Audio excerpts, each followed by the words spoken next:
Bonjour à tous et bienvenue dans le grand direct du midi qui se met cette semaine à l'heure de notre anniversaire des 50 ans de la télévision régionale.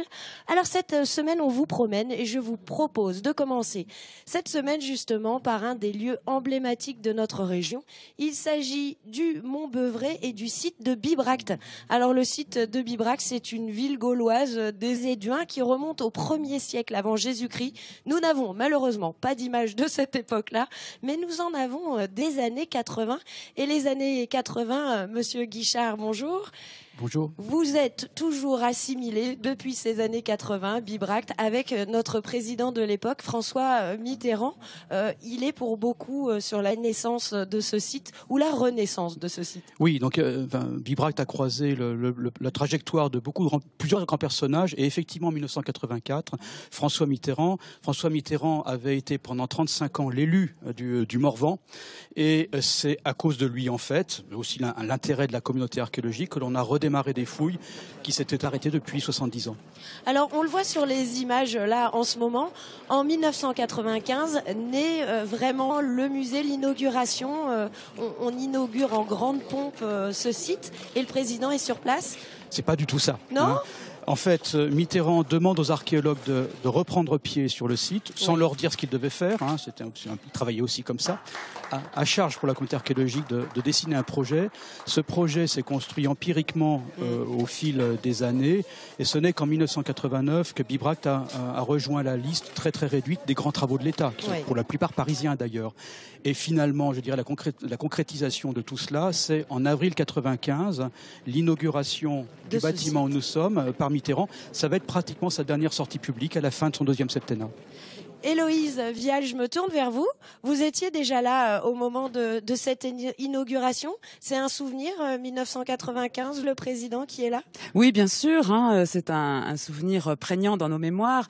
Déjà, pour nous, en tant qu'archéologues, c'était absolument passionnant de voir comment s'organisait une visite présidentielle qui demande beaucoup de temps en amont. Et puis, c'était un petit peu pour nous le top d'une aventure avec ce musée qui venait de sortir du sol, qui est un projet impressionnant, qui a fait peur un peu aux habitants. Oui, qui a un peu fait peur aux habitants au début, puisque en fait, dès qu'il y a une construction comme ça très importante, le paysage est complètement bouleversé, quelque chose de nouveau sort, on se demande un petit peu, donc quand ça change un petit peu, on n'aime pas. Donc il a fallu accompagner ce projet, expliquer l'architecture, qui a vraiment un sens très fort, et en l'expliquant, petit à petit, le projet s'est installé et a été complètement accepté.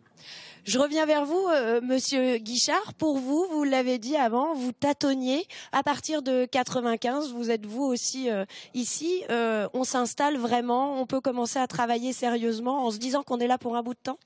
Alors, on a commencé à travailler sérieusement dès le premier jour, parce qu'il n'y a pas évité de faire la fête aussi. Il y a beaucoup d'étudiants en archéologie, toute l'Europe qui viennent ici. C'est un lieu assez festif et assez joyeux par ailleurs. Chaque été, c'est 200 ou 300 étudiants d'une dizaine de pays qui viennent travailler ici. Donc ça, c'est la marque de fabrique de Bibracte dès le premier jour, dès le milieu des années 80. Le projet a pris de l'ampleur et aujourd'hui, on travaille toujours, je dirais, à développer Bibracte. Donc on a mis en place un outil de gestion absolument unique. Mais ça, c'est le résultat de cette histoire singulière, de l'intérêt d'un chef de l'État. Parce que j'ai l'honneur aujourd'hui de diriger un établissement public qui non seulement chapeaute ce musée, mais également le programme de recherche européen qui alimente le musée, qui est unique en son genre à l'échelle européenne et peut-être même au-delà. Et troisième chose, on a aussi la gestion du site. Nous sommes propriétaires, nous sommes gestionnaires pour le compte de l'État et du parc du Morvan de près de 1000 hectares de forêt. Donc on a tout ça dans le même établissement avec une trentaine de personnes, pratiquement 30 métiers différents pour faire complètement fonctionner une petite chaîne opératoire patrimoniale. Et la fierté d'être aussi un grand site de France depuis 2007. Voilà, donc ça c'est une étape nouvelle déjà franchie depuis le début des années 2000, qui est aussi une consécration. On est très très attentif aux questions paysagères. Le paysage du XXIe siècle du Mont-Beuvray, qui est marqué par l'accueil des visiteurs et des archéologues, est très différent de celui du XXe siècle, très différent de celui du XIXe, encore plus de celui de l'époque des Gaulois. Donc on est en train d'inventer un nouveau paysage. Et dans ce cadre-là, donc on a rejoint une politique, très belle politique menée par le ministère de l'écologie, qui est la politique Grand Site de France. Nous avons été le 7e site national labellisé Grand Site il y a déjà effectivement quelques années. Merci Monsieur Guichard. Je me tourne vers vous, Laïla Ayache, bonjour. Bonjour. Vous avez en charge, vous êtes la conservatrice du musée. Lui aussi a fait peau neuve il y a quelques années. On est entré dans le 21e siècle ici, dans la muséographie, pour que les visiteurs soient dans l'ère moderne, même si on parle d'archéologie. Oui, tout à fait. Le musée a été rénové tout récemment, une rénovation qui a été dictée par la nécessité d'intégrer dans ce musée les résultats des recherches archéologiques menées sur le site, mais aussi ailleurs en Europe. Alors on utilise pour ça notamment le numérique. Tout à fait. C'est un des outils qui a été développé dans le cadre de cette rénovation, sur lequel on s'est appuyé pour faciliter la transmission de ces informations. Le numérique. On va le voir dans les images. Là, on a carrément le Mont Beuvray qui se construit au fur et à mesure des siècles. Tout à fait, avec une maquette qui a été modélisée à partir d'informations qui ont permis d'avoir ce modèle 3D et sur lequel on projette une animation numérique qui utilise à la fois des documents anciens et des données très récentes pour donner à voir en 12 minutes l'histoire du site en tant que capitale gauloise et l'histoire de sa redécouverte par les archéologues.